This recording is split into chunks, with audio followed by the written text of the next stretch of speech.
আজকে রাতে যে সমস্ত ঘটনাগুলো ঘটছে, দেশের মধ্যে যে ধরনের সহিংসতা ছড়াচ্ছেন আপনারা, সেই জিনিসটা দেখে আমার এই কথা বলতেই হচ্ছে, শেখ হাসিনা যখন ক্ষমতায় ছিল তখন এত কিছু হয়নি।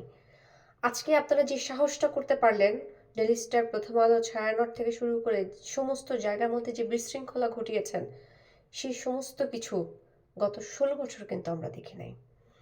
হাসিনাকে আমরা সরাইছি, ফ্যাসিস্ট সরকার, এটা ওইটা সব কিছু ঠিক আছে, আবার একই সাথে এই জিনিসটাও ঠিক আছে, আজকে রাতে যা ঘটছে এই হাদিকে কেন্দ্র করে, ওসমান হাদিকে গুলি করেছে কারা এটা আপনারা জানেন, কেন গুলি করেছে সেটাও আপনারা জানেন, পুলিশ এই বিষয় নিয়ে কাজ করছে সেটাও আপনারা জানেন, তারপরেও কেন এত বিদ্বেষ? হাদির এই লাশকে কেন্দ্র করে আপনারা যে সহিংসতা ছড়াচ্ছেন বাংলাদেশের মধ্যে, সবার জীবনটাকে যেভাবে হস্টাইল করে ফেলেছেন, এটা আপনাদের কাছ থেকে কাম্য না। এটা থেকে ওরে কি হাদির আত্মা শান্তি পাবে, বা হাদিকে আমরা ফিরে পাবো? ফিরে পাবো না। আই এম ভেরি সরি, আমাকে এই কথা বলতে হচ্ছে। হাসিনার সময় বরং এর চাইতে দেশটা ভালো ছিল। আই হ্যাভ টু অ্যাডমিট ইট। আমাকে এটা বলতে হচ্ছে।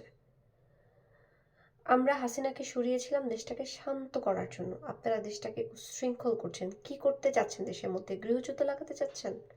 সবাইকে মেরে ফেলতে চাচ্ছেন? তারপরে দেশকে চালাবে? কাদেরকে নিয়ে আসতে চান?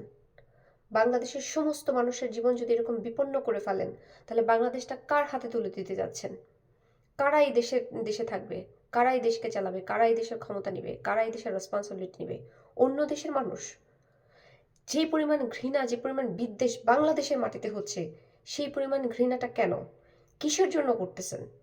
কি কারণ হতে পারে? আপনারা যা কিছু করছেন, এটা বাংলাদেশের মানুষকে, মাতৃভূমিকে ভালোবাসলে আপনারা এই কাজটা করতে পারেন না। প্রত্যেকটা মানুষ যেভাবে রাজপথে নেমেছেন, যেভাবে মব সৃষ্টি করছেন, এটাতে কারা ক্ষতিগ্রস্ত?